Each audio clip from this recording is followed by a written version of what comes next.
Saudi को दोस्त बनाने भारत से रवाना हुए पीएम मोदी। पीएम मोदी का 2 दिवसीय दौरा। क्राउन प्रिंस ने पीएम मोदी को दिया न्योता।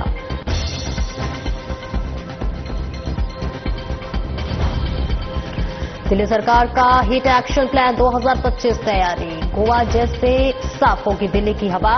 सीएम रेखा की अध्यक्षता में प्लान का शुभारंभ।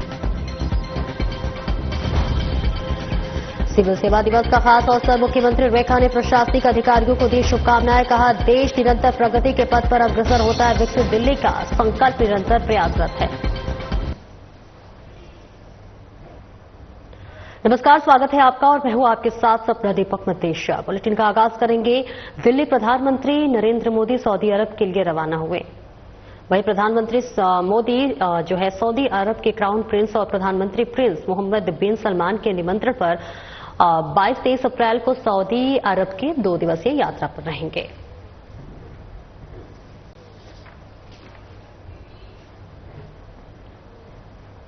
दिल्ली की मुख्यमंत्री रेखा गुप्ता ने सोशल मीडिया पर जानकारी साझा करते हुए बताया कि शानदार खिलाड़ियों के साथ स्पेशल ओलंपिक्स भारत की विक्ट्री सेलिब्रेशन में समय बिताना मेरे लिए गर्व और प्रेरणा का अनुभव रहा। आप सभी ने जिस जुनून, साहस और समर्पण से देश का नाम रोशन किया है, वे हम सब के लिए मिसाल है। आपकी मुस्कान ही हमारी सबसे बड़ी जीत है। इस प्रेरणादायक कार्यक्रम के लिए स्पेशल ओलंपिक भारत के चेयरपर्सन मल्लिका नड्डा और उनकी टीम को हार्दिक शुभकामनाएं।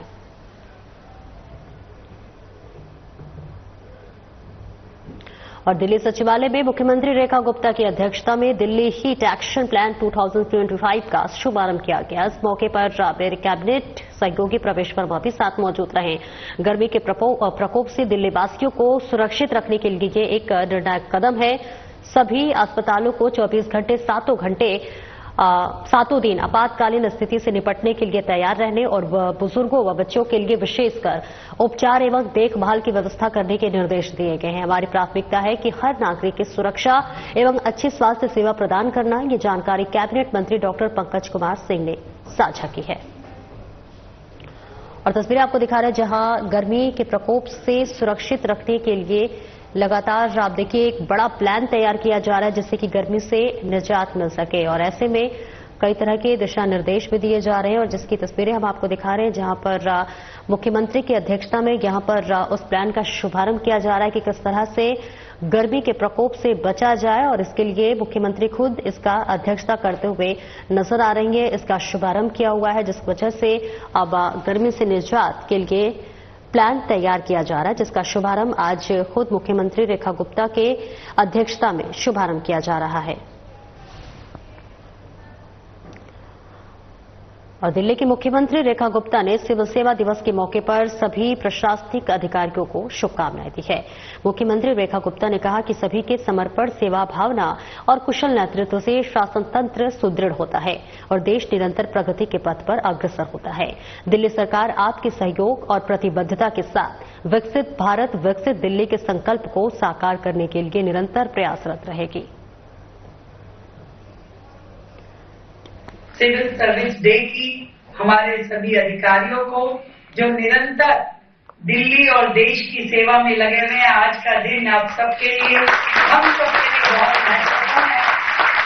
आप सभी को मेरी ओर से बहुत ढेर सारी बधाई, क्योंकि शासन और प्रशासन ये 2 चीजें हैं जिसके माध्यम से देश प्रगति की ओर अग्रसर रहता है। तो आप सबका सहयोग पूरी तरीके से दिल्ली में सरकार के साथ है और इसी तरीके से हम लोग मिलकर के विकसित भारत, विकसित दिल्ली के लिए काम करते रहे। ईसाई धर्मगुरु पोप फ्रांसिस के निधन पर दिल्ली की मुख्यमंत्री रेखा गुप्ता ने ट्वीट कर देवी योजना के तहत शुरू होने वाली इलेक्ट्रिक बसों की लॉन्चिंग के स्थापित होने की जानकारी दी। उन्होंने अपने सोशल मीडिया ट्विटर पर लिखा कि प्रिय दिल्लीवासियों, धर्मगुरु महामहिम पोप फ्रांसिस जी के निधन पर भारत सरकार द्वारा घोषित राष्ट्रीय शोक की वजह से देवी योजना के तहत शुरू होने वाली इलेक्ट्रिक बसों की लॉन्चिंग को स्थगित कर दिया गया है। नई तारीख की घोषणा जल्द की जाएगी। और देखिए इलेक्ट्रिक बसों की बात करें जहां पर पोप फ्रांसिस के निधन पर राष्ट्रपति का शोक है और ऐसे में इलेक्ट्रिक बसों की लॉन्चिंग स्थगित कर दी गई है और इसके लिए भी अब मुख्यमंत्री ने ये कहा है कि जो इसकी डेट है, जो इसकी तारीख है, उसकी भी जल्द घोषणा की जाएगी। जहां पर इलेक्ट्रिक बसों की लॉन्चिंग जो है फिलहाल वो स्थगित कर दी गई है। और इस बीच उनका बयान भी सामने आया है, जहां पर उन्होंने कहा है कि जल्दी तारीख घोषणा की जाएगी। मुख्यमंत्री ने दिव्य योजना पर इस खास जानकारी को साझा किया, इलेक्ट्रिक बसों की लॉन्चिंग को स्थगित करने का। और दिल्ली के कैबिनेट मंत्री प्रवेश साहिब ने जो है विश्व पृथ्वी दिवस की सभी देशवासियों को शुभकामनाएं दी है। उन्होंने सोशल मीडिया पर संदेश जारी करते हुए लिखा कि आइए इस मौके पर पृथ्वी को स्वच्छ, सुंदर, हरा भरा और प्रदूषण मुक्त रखने के लिए अधिक से अधिक वृक्षारोपण कर धरती को सेहतमंद बनाने का संकल्प लें।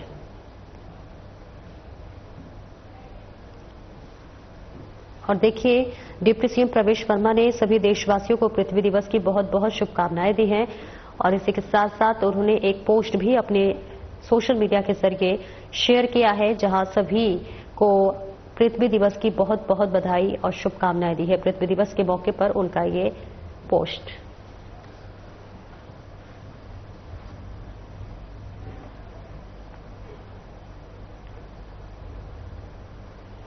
और दिल्ली के कैबिनेट मंत्री प्रवेश साहिब सिंह वर्मा ने सोशल मीडिया पर जानकारी देते हुए लिखा है कि सीएम रेखा गुप्ता के साथ हीट एक्शन प्लान 2025 को लॉन्च किया गया है। गर्मी से बचाव के लिए दिल्ली में 3 से 4 हजार प्याऊ लगाए जाएंगे, जिससे 4 से 5 लाख लोगों को पीने के पानी मिलेंगे। और ऐसे में इस हीट एक्शन प्लान में 1800 आपदा मित्र काम करेंगे। पीडब्ल्यूडी की सभी सड़कों पर ये वाटर एटीएम लगेंगे। साथ ही सरकारी अस्पतालों में हीट वेव वार्ड, फुटपाथ पर काम करने वालों के लिए कूलिंग शेल्टर, आईएसबीटी और सचिवालय की छतों पर कूल रूफ लगेंगे। गर्मी के खिलाफ हमारी सरकार तैयार है।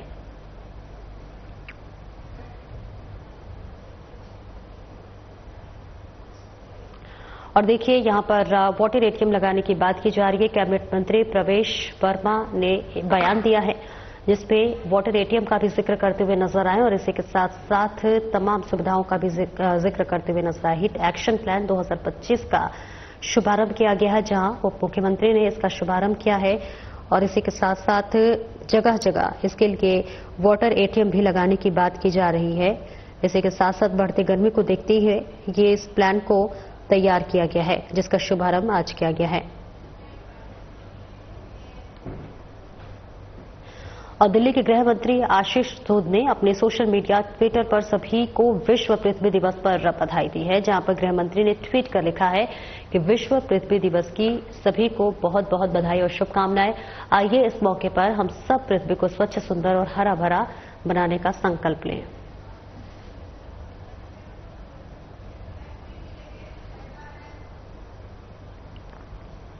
विश्व पृथ्वी दिवस पर दिल्ली के कैबिनेट मंत्री सरदार मनजिंदर सिंह सिरसा ने कहा कि धरती मां ने हमें प्यार और देखभाल से पाला है, बिल्कुल अपने बच्चों की तरह।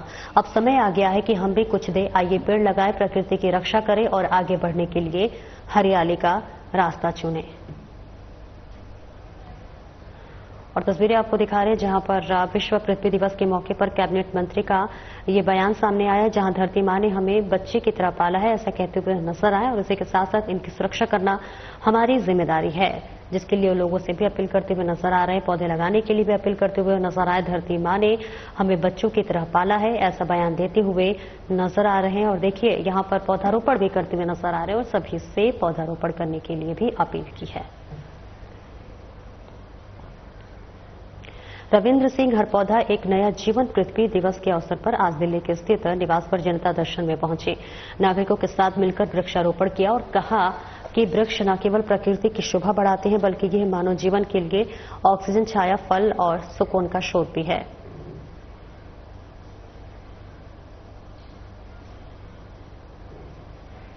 और देखिए, बयान देते हुए नजर आ रहे हैं कि वृक्ष न केवल प्रकृति की शोभा बढ़ाते हैं, बल्कि ये हमारे स्वास्थ्य के लिए भी बेहद लाभदायक होते हैं। नागरिकों के साथ वृक्षारोपण करते हुए नजर आ रहे हैं। रविंद्र सिंह की ये तस्वीरें आपको दिखा रहे हैं, जहां जनता दर्शन में पहुंचे हुए थे और इसी के साथ साथ पौधारोपण भी करते हुए नजर आए। लोगों से पौधारोपण करने के लिए भी उन्होंने अपील की और उन्होंने बताया कि न सिर्फ पौधारोपण हमारे शरीर के लिए भी वो लाभदायक होता है, बल्कि वातावरण को भी शुद्ध करता है और ऐसे में नागरिकों के साथ उन्होंने पौधारोपण किया, वृक्षारोपण किया और सभी को पौधा लगाने की भी अपील करते हुए नजर आए।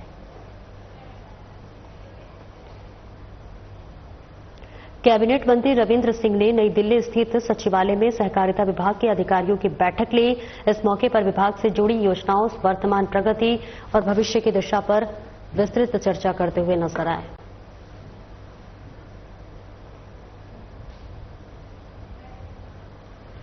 तो विभाग से जुड़ी दिशा निर्देश दिए और चर्चा करते हुए नजर आए। तस्वीरें आपको दिखा रहे हैं जहां पर मंत्री रविंद्र सिंह ने महत्वपूर्ण बैठक की है। इस बैठक में तमाम लोगों की मौजूदगी रही और यहां पर तमाम विभागों से संबंधित जिक्र करते हुए नजर आए बातों का, जहां पर सभी को दिशा निर्देश देते हुए मंत्री रविंद्र सिंह नजर आए। जहां विभाग से जुड़ी तमाम दिशा निर्देश दिए महत्वपूर्ण बैठक का आयोजन किया गया, जहां रविंद्र सिंह की अध्यक्षता में इस बैठक का आयोजन किया गया था और सभी से चर्चा की गई, सलाह मशवरा ली गई, तमाम विभागों से संबंधित कार्यों की भी बात की गई और ऐसे में सभी को कार्यों के बारे में उचित दिशा निर्देश देते हुए रविंद्र सिंह नजर आए। सहकारिता विभाग के अधिकारियों के संग ये बैठक की तस्वीरें आप तक साझा कर रहे हैं, जहां तमाम लोग मौजूद थे।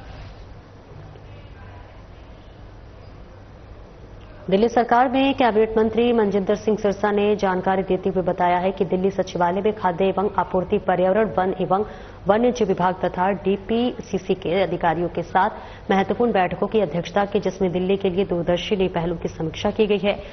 प्रधानमंत्री नरेंद्र मोदी तथा सीएम रेखा गुप्ता के दूरदर्शी नेतृत्व में हम विकसित दिल्ली बनाने तथा किए गए सभी वादों को पूरा करने के लिए दृढ़ संकल्पित हैं। ऐसे में कैबिनेट मंत्री ने इस बात की जानकारी दी है।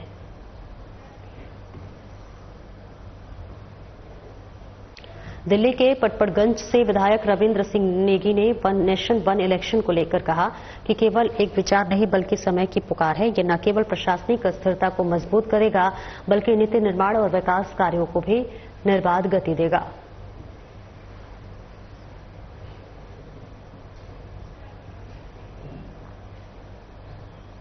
दिल्ली के कैबिनेट मंत्री कपिल मिश्रा ने वेस्ट करावल नगर वार्ड के स्कूल में चल रहे निर्माण कार्यों का निरीक्षण किया और निरीक्षण के दौरान तमाम दिशा निर्देश देते हुए नजर आए। मंत्री कपिल मिश्रा ने दौरा किया है। स्कूल में निर्माण कार्यों का निरीक्षण करते हुए मंत्री नजर आए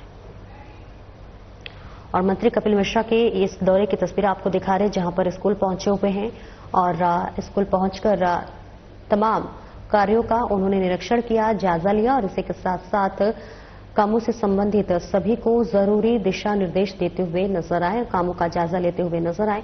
जो खामियां मिली उस पर उन्होंने फटकार भी लगाई और इसी के साथ साथ तमाम कार्यों का जायजा लेते हुए नजर आए। स्कूल में निर्माण कार्य का निरीक्षण करने पहुंचे हुए थे और तमाम जो कार्य संचालित किए जा रहे हैं, जो चल रहे हैं, सभी का जायजा लेते हुए नजर आ रहे हैं। ये तस्वीरें आपको दिखा रहे हैं जहां पर स्कूल में निर्माण कार्य चल रहे हैं, जिसका निरीक्षण करने के लिए मंत्री कपिल मिश्रा पहुंचे हुए हैं, जो महत्वपूर्ण दौरा बताया जा रहा है और इसी के साथ साथ जो निर्माण कार्य चल रहा है उसका निरीक्षण करते हुए जायजा लेते हुए नजर आए। उनके साथ ही तमाम कार्यकर्ता भी मौजूद थे, जहां कार्यों का जायजा लेते हुए मंत्री कपिल मिश्रा नजर आ रहे हैं।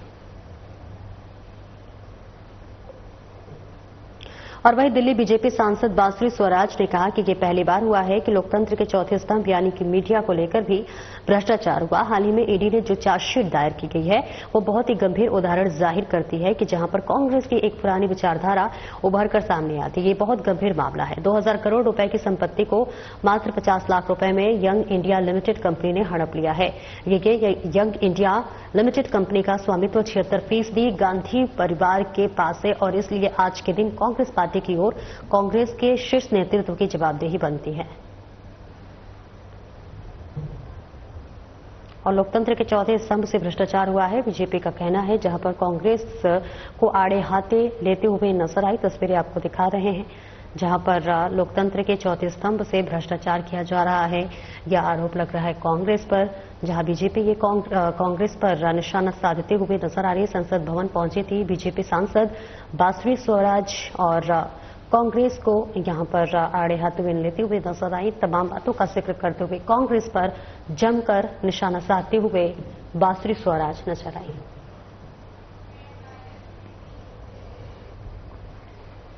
कैबिनेट मंत्री ने ट्वीट करते हुए लिखा है कि दिल्ली को नई सौगात मिलेगी। बता दें कि इलेक्ट्रिक बस सेवा की शुरू हो जा रही है और ऐसे में जो आपकी लास्ट माइल कनेक्टिविटी का स्मार्ट और ग्रीन समाधान बनेगी। अब सफर आरामदायक, पर्यावरण के अनुकूल और पूरी तरह से कनेक्टेड होगा। बता दें कि दिल्ली के उन इलाकों में जहां पर डीटीसी बस भी अभी तक नहीं चली है, वहां अब इलेक्ट्रिक बस का संचालन होगा। दिल्ली के दूरदराज के उन इलाकों में जहां पर फिलहाल डीटीसी बसों की सुविधा नहीं है, सरकार ने जल्द ही इलेक्ट्रिक बसें चलाने की तैयारी कर ली है। इस योजना के Delhi electric vehicle inter connector नाम दिया गया है। पहले इसकी लॉन्चिंग मंगलवार 22 अप्रैल को होनी थी, लेकिन राष्ट्रीय शोक के कारण इसे स्थगित कर दिया गया।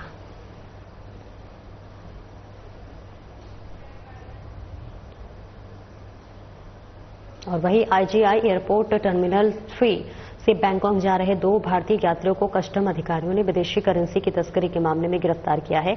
इनके पास से $96,000 लगभग 91,72,800 रुपए विदेशी करेंसी बरामद की गई है। कस्टम विभाग को एक खास सूचना मिली थी, जिससे कि आधार पर इन दोनों यात्रियों को फ्लाइट संख्या SG87 से रवाना होने से पहले रोक दिया गया। सर्च ऑपरेशन के दौरान उनके सामान और बॉडी में छुपाकर रखी गई भारी मात्रा में यूरो बरामद हुई है। पूछताछ में दोनों ने स्वीकार किया है कि वे विदेशी करेंसी विदेश में तस्करी के इरादे से ले जा रहे हैं और ऐसे में कस्टम अधिनियम 1962 की धारा 110 के तहत विदेशी मुद्रा जब्त ली गई है। जहां पर साथ ही दोनों यात्रियों को कस्टम अधिनियम की धारा 104 के तहत गिरफ्तार कर लिया गया है। फिलहाल मामले की जांच जारी है।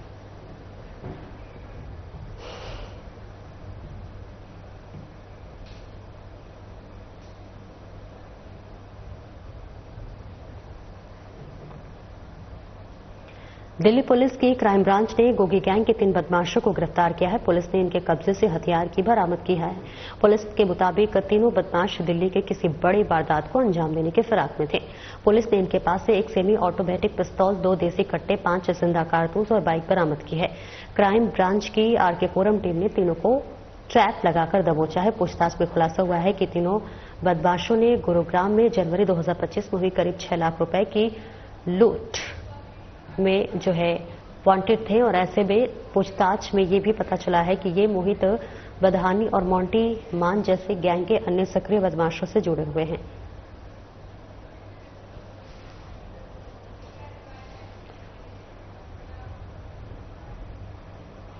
दिल्ली के शाहदरा में एक नौजवान युवक की लाश खून से लथपथ मिली, जिसकी जानकारी देते हुए डीसीपी शाहदरा प्रशांत गौतम ने कहा कि हमें रात 10:39 पर पीएस जगतपुरी में एक कॉल मिला था, जिसने कि बताया कि एक 20 से 22 साल का युवक खून से लथपथ पड़ा हुआ है। इसके बाद तुरंत हमारी टीम मौके पर पहुंची। युवक का नाम साजन था, जो कि जगतपुरी में वाल्मीकि बस्ती का रहने वाला है। पुलिस जांच कर रही है।